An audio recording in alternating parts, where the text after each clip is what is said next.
Мен бүгін сіздерге мінекей үй жағдайында өте керемет, әдемі шыққан тәтті нанды көрсетейін. Кәдімгі күнделікті үйге пісірсеңіз болады. Өте керемет. Ішіне сүт те, жұмыртқа да қосқан жоқпын. Сіз де дәл осылай дайындағыңыз келсе, видеоны жібермей соңына дейін көріп шығыңыз. Бұл үшін мен 2 стакан жылы су алдым. Оған біраз қасық тұз салып араластырдым. Және де 100 мг секер, 30 мг дрожь салдым. Осының барлығын әбден араластырып, оған 150 мг сұйық май құйдым.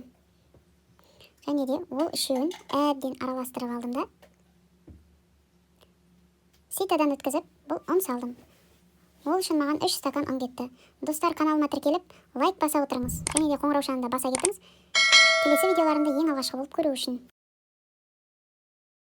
Қамырымыздың жұмсақ болуына мән береміз. Қатты болып қалмау керек, өте жұмсақ қамыр илейміз. Мінекей, менің қамырым иленіп, қант болды.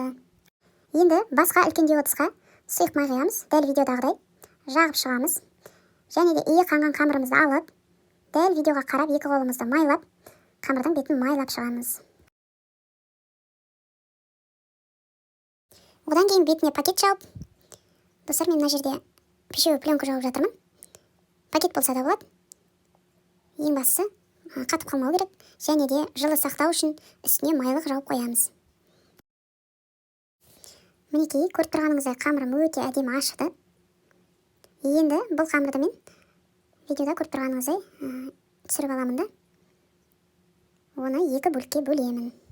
Яғни мен бұл қамырдан 2 үлкен нан шығарамын. Достар, менің каналымнан көптеген қазақша рецептілерді, әртүрлі рецептілерді көре аласыздар. Осы алдыңғы видеода мен бауырсақ дайындаған болатынмын. Ол да өте керемет шықты. Бұл бауырсақтың ссылкасын жоғарыда қалдырамын. Енді бұл нанымызды салатын табама сары майды жағып дайындап аламын. Неке, дәл видеодағыдай жасаңыздар, наныңыз өте әдемі шығады. Міне бірінші қамырымды салып жатырмын.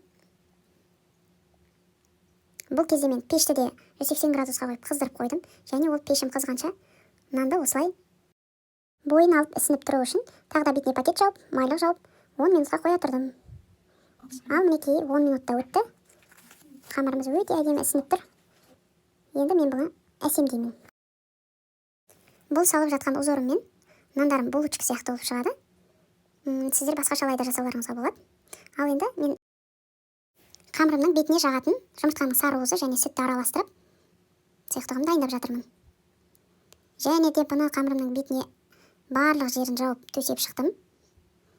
Енді қайтадан узорымды басып сызып жатырмын. Ісініп біркелкі бойын алып қалмау үшін. Одан кейін қамырымыздың бетіне мен күнже септім.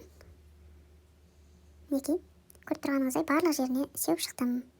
Және де пешімді мана 180 градусқа қыздырып қойған болатынмын. Пешке бірінші нанымды салып жібердім. Бұл уақытта пеште бірінші наным пісіп жатыр, ал мен екінші нанымды дайындауға кірістім. Бұны басқаша әсемдеу үшін дөңгелек формаға салып алдым да дәл жаңағыдай узор салып жатырмын.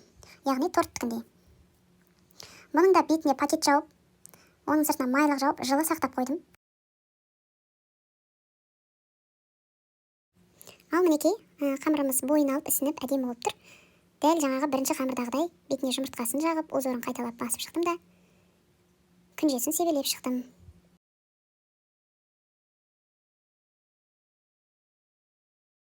Ал міне достар, нанымыз да пісті, өте жұмсақ, ортасының барлығы да әдемі пісті, түрі де әдемі. Достар, бұның құрамына өздеріңіз көргендей сүт те, жұмыртқа да қосқан жоқпыз құрамына.